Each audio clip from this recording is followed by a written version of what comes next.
Welcome back. Joining me is Martin Ritsma from the Zoom kitchen of his home. Hi, Martin. Thanks very much for joining me.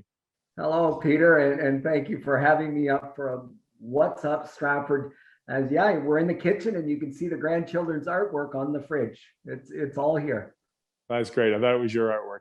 Hey, Martin, you don't have enough to do, so you're back at it with the United Way, but this time you're on the community cabinet and you're chairing that. So let's go with the 3 C's. What exactly is that?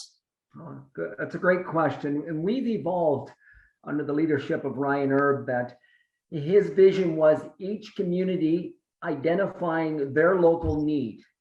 And then each community saying, yes, in order to achieve that particular need, in order to support that need in our community, whether it's homelessness, whether it's senior isolation, domestic violence. Okay, these are the dollars we need to support the agencies that are doing the work, that are boots are on the ground in our community. So to that end, historically, Stratford has suffered a wee bit from like the Toronto syndrome, where while everything evolves out of Toronto, and people would think, you know what, it's Stratford based, but it's not. And so we have a community cabinet in St. Mary's.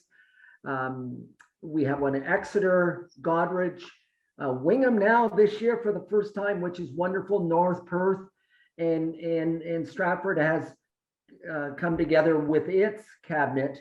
And once again, its cabinet that identifies with the needs-based, how much money we have to raise in order to support the individuals in our area and the agencies in our area.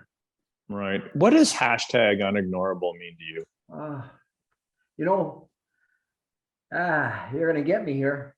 It means there's a lot of individuals out there that are still on the fringes, still marginalized, and for whatever reason. And most of them don't wake up one morning and say, I want to be homeless, or I want to suffer from domestic violence, or, I love having mental health issues or being isolated. So those are all issues that are in our community. Certainly we know that they've been elevated during this COVID pandemic.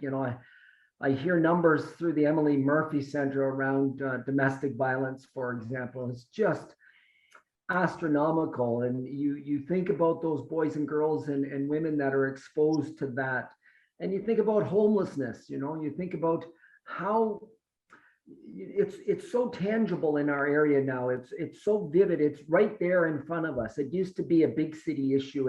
And we know now that individuals aren't escaping to big cities and saying, that's where I'm going to get support. And so the unignorable issues are right in our community. We don't need to go to London, Kitchener, Toronto. They're in our community. And those are the issues that we need to look at and say, okay, what can we do to elevate those individuals, their families, and in turn, it elevates our entire community. Right. You and Catherine co-chaired the United Way campaign for 3 years, which is an incredible feat. Why do you continue on with, now that you've moved to the next thing in terms of the chairing this committee, why are you so passionate about the United Way? I guess two particular reasons. One, having been in education for so very long, I became connected to United Way through the education as a director with, through the education piece. And I saw firsthand not only the needs in our schools with the boys and girls coming to school, but the successes through United Way dollars. So that's one. And the second piece is growing up in a family of 11, middle of 11. Any attention was good attention, believe you, me.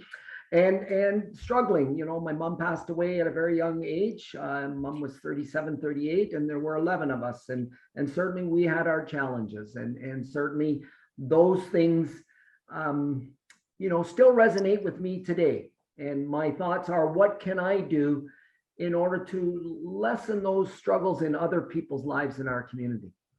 Right. And then the last question is, if funds are raised in this community, either with payroll deduction, do they stay here? Do they go to the United Way Canada? How does that work?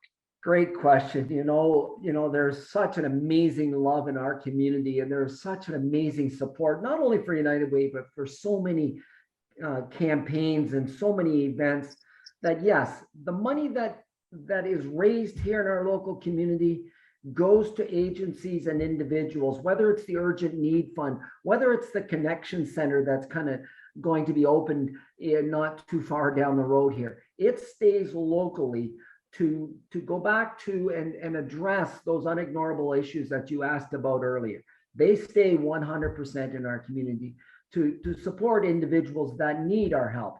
And I always say it's not a handout, it's a hand up, because at some point those individuals are going to be, and are, but will be even more involved in our community. And then, they pay it forward as well in many Exactly. ways.